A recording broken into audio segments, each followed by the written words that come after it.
오늘 그 말씀을 보면 죄를 어떻게 처리하고 속죄하는가라는 것을 앞에 15장의 말씀에서 보여줬음에도 불구하고 이들이 회개하고 돌아오면 참 좋겠는데 그렇지 못하죠. 고라와 아론, 뭐 레위 지파 고라와 루벤 지파의 다단과 아비람이 자신들이 교만하여 그 교회의 어른으로 서고자 하는 그러한 죄악 속에서 하나님이 어떻게 하시는가라는 것을 우리에게 보여주고 있습니다.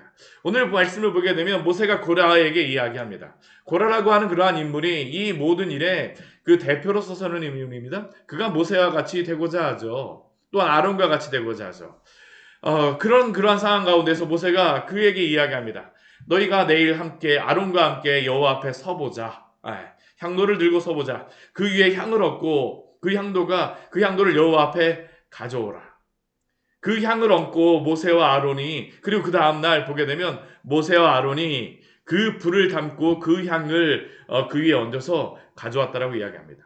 우리 19절 말씀에 보게 되면 우리 그 상대편 하나님을 대적하는 그 고라와 온회 중에 그러한 모습도 나오죠. 고라가 온회 중 어떻습니까? 회막문에 모아놓고 그 두 사람을 대적하려 하매, 그들은 사람이 많으면 하나님의 편이라고 생각합니다. 여호와의 총이라고 생각하지 아닙니다. 그 두 사람을 대적하려 한다라고 이야기합니다. 하나님을 대적하는 것입니다. 이 두 명이 행하는 것, 아무리 사람이 많아도 하나님을 대적하는 그러한 곳에 서면 안 되는 것이죠. 이들이 행하는 것이 하나님을 대적하는 것이라는 것을 말하여 줍니다. 근데 이 대적하려고 하자 하나님께서 어떻게 하십니까? 모세와 아론이 위협에 처하자 여호와의 영광이 온 회중에게 나타나시죠. 하나님이 모세와 아론 편에 서시는 것이고 또한 모세와 아론을 보호하여 주시는 것입니다. 하나님이 지켜주시는 것입니다. 하나님이 지켜주시죠. 하나님의 교회를 하나님이 지켜주십니다. 그러면서 모세와 아론에게 말씀하십니다. 떠나라. 내가 그 순간에 그들을 멸하려 하노라. 하나님께서 이 범죄한 이스라엘 백성들을 향하여서 하나님께서 그것에 대해서 징계하시겠다라고 말씀하십니다. 그때 모세와 아론이 어떻게 할까요? 우리 22절 말씀에 보게 되면 우리 22절 말씀 같이 한번 읽어보도록 하겠습니다.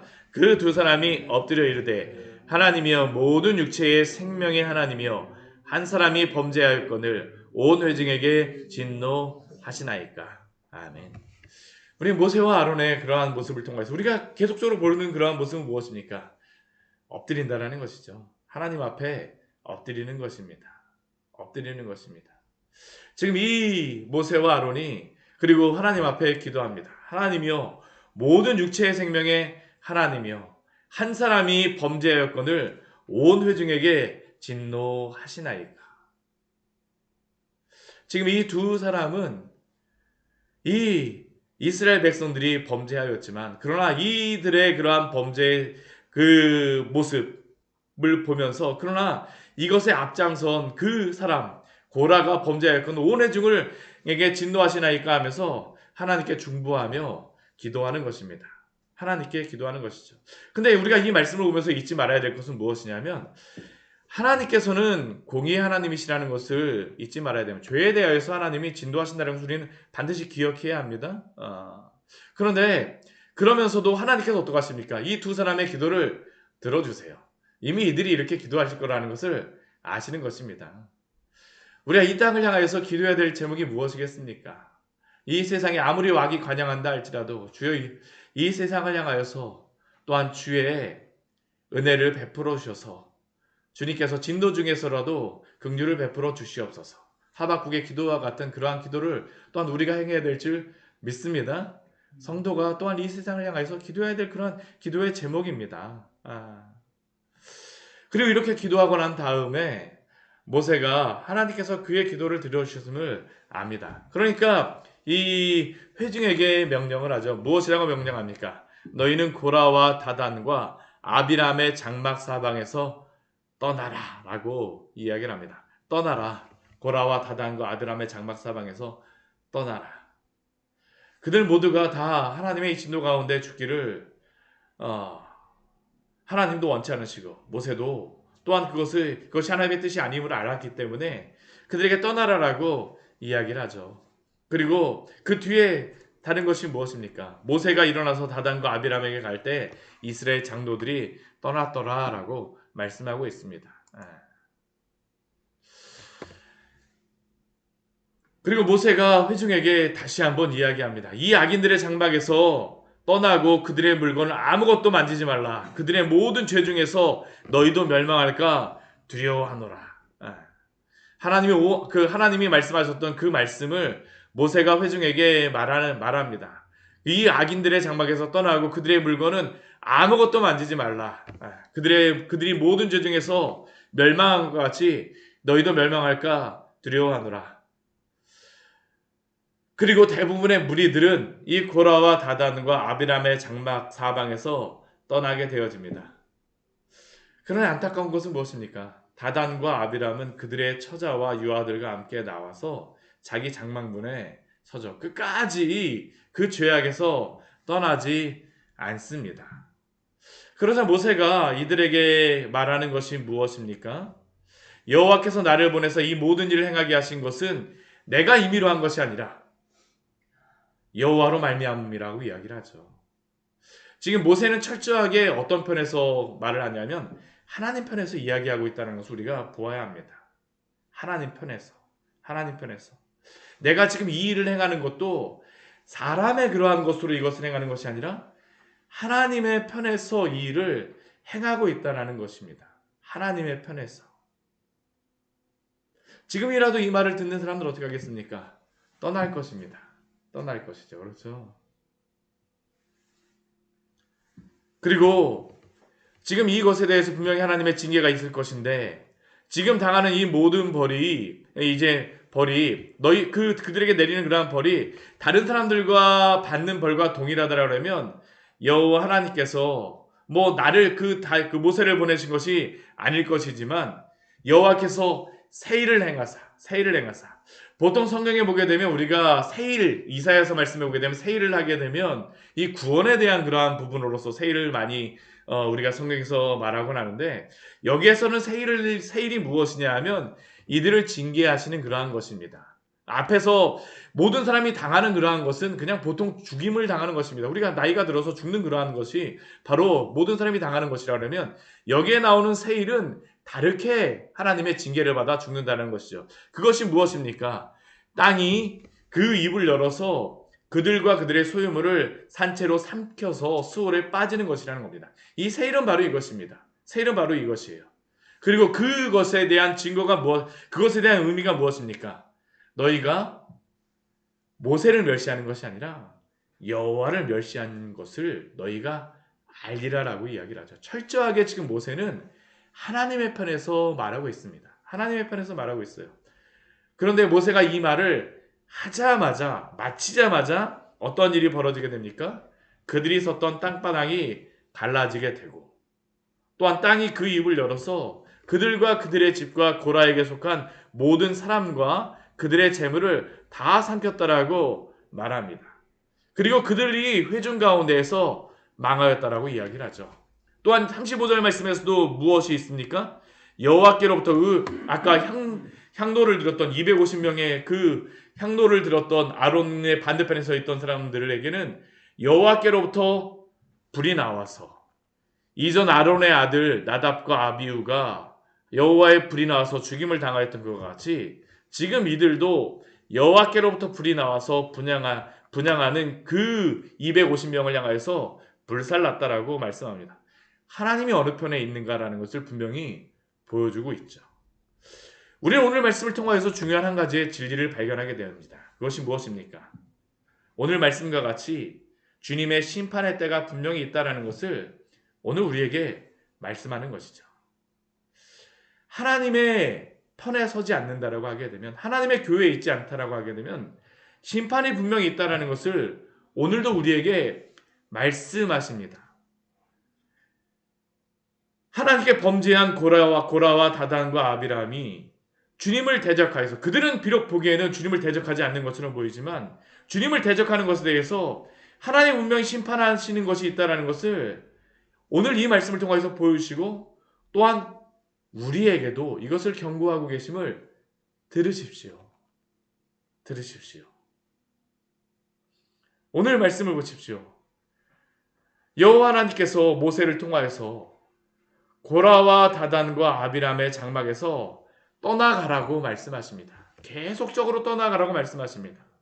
철로 역정의 말씀을 통하여서도 크리스천의 그러한 그 모습을 크리스천이 어디로부터 구원을 받는다라고 합니까? 멸망의 도성에서 자신의 죄에 대해서 발견하게 되어졌을 때에 그가 그 멸망의 도상에서 떠나가는 것으로 시작되게 되어집니다. 오늘 이 민수기의 말씀도 동일합니다. 너희의 자리에서 떠나가라. 오늘 우리에게도 동일하게 말씀하십니다. 복음 전파란 무엇입니까? 바로 주 예수 그리스도의 복음과 또한 믿지 않는 그러한 사람들에게는 심판의 때가 있을 것이다 라는 것에 대한 경고가 바로 이 복음 전파에서 드러나게 되어집니다. 오늘 하나님께서는 모세를 통하여서 고란과 다단과 아비람의 장막에서 떠나라고 말씀하십니다. 그런데 우리는 여기서 한 가지 질문을 하게 됩니다. 누가 모세의 말을 듣고 떠나고 누가 떠나지 않았겠습니까? 믿지 않는 사람은 떠나지 않았을 것이요. 믿는 사람들은 분명히 이 장막으로부터 떠났을 것입니다. 하나님께서 고라와 다단과 아비람에게 떠나라라고 이들이 멸망받을 것이다라고 말하였지만 그러나 그럼에도 불구하고 우리가 설마 멸망하겠어. 아유, 우리에게 남은 인생이 얼마나 많은데 나중에 믿으면 되지. 설마 모세가 말한 것처럼 땅이 그 순간 금방 삼키는 일이 일어나겠어. 하나님께서 설마 이 많은 사람들을 하나님 말씀하신 것 같이 심판하시겠어. 우리가 잘못한 것이 아니라 모세가 잘못한 것일 수도 있잖아. 완악한 마음을 품은 사람들이 이 말을 하면서 그 생각을 하지 않았겠습니까? 모세는 지금도 이렇게 말하는 것이 너무나도 교만해 라고 하면서 모세를 통하여 주시는 이 경고의 말씀을 듣지 않고 믿지 않았던 사람들, 여전히 원망과 불평을 하였던 사람들은 하나님의 심판과 멸망을 당하였습니다. 그런데 모세의 말을 믿고 심판의 경고를 받아들인 자들은 비록 처음에는 고라와 또한 그 무리와 함께하였을지라도 그 장막으로부터 돌아선 줄 믿으시기 바랍니다.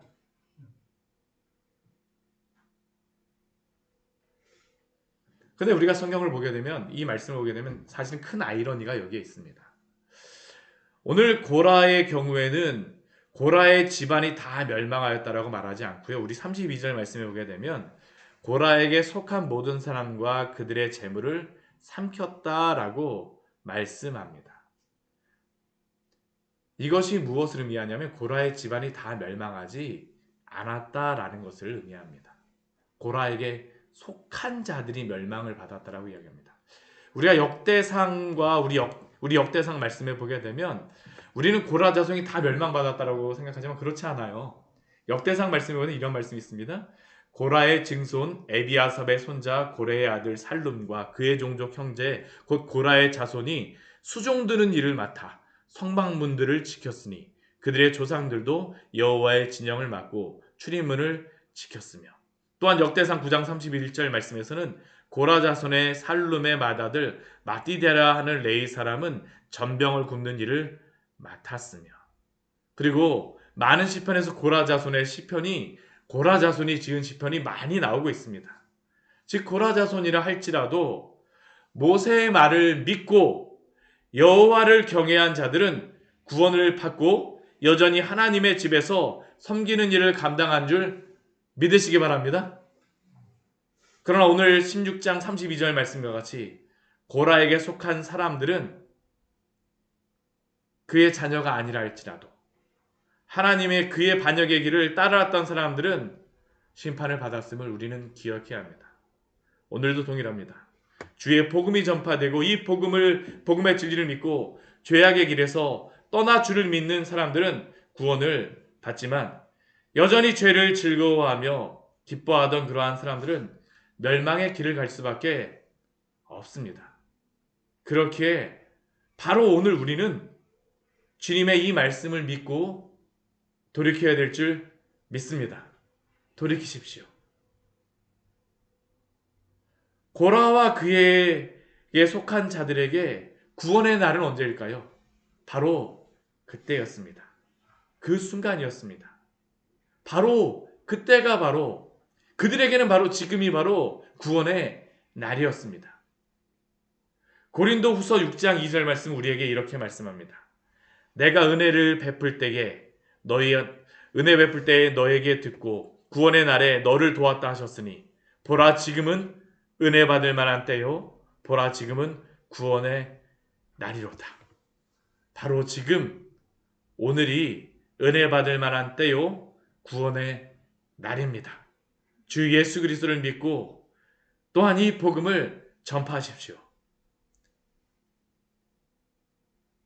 바로 오늘 이 순간이 우리의 영혼에 또한 우리 주변의 많은 사람들의 영혼에 바로 구원의 때임을 기억하시며 이 생명의 말씀을 전하는 또한 복음의 통로로 사시기를 축원합니다.